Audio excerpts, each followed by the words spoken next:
Phobia is a betrayal of African unity. It is a sickness born of poverty, inequality, and government failure.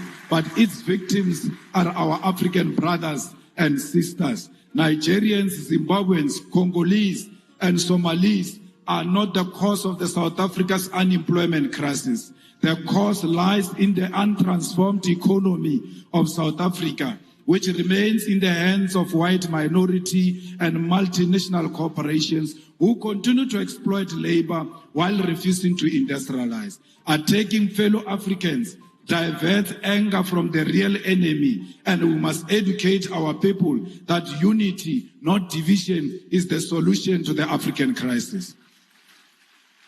If we want to end one-way migration, where Nigerians are forced to leave home in search of opportunity in South Africa, we must integrate our economies. Young Nigerian engineers should be able to work in Johannesburg, Gaborone, Windhoek, Harare, Cairo, and Accra, not as foreigners, but as Africans contributing to Africa.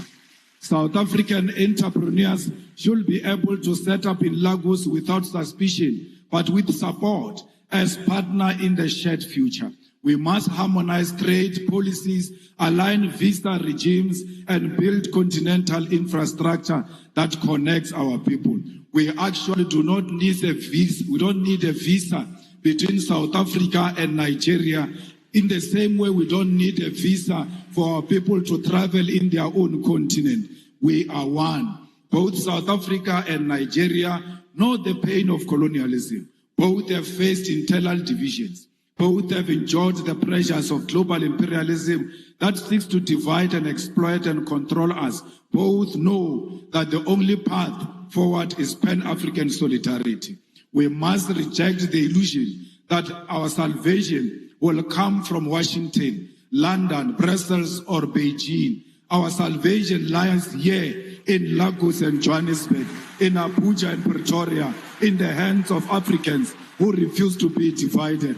Together, Nigeria and South Africa can lead African continent free trade area, not as a paper agreement, but as a living reality that changes the lives of ordinary people.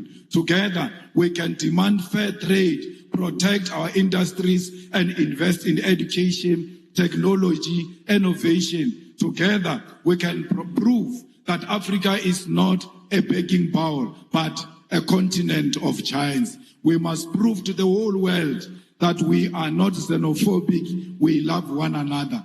Black people are not loved in Africa and are not loved outside Africa. We have a duty to love ourselves and show the whole world on how it must treat us. We cannot treat each other badly and expect other people to treat us much better.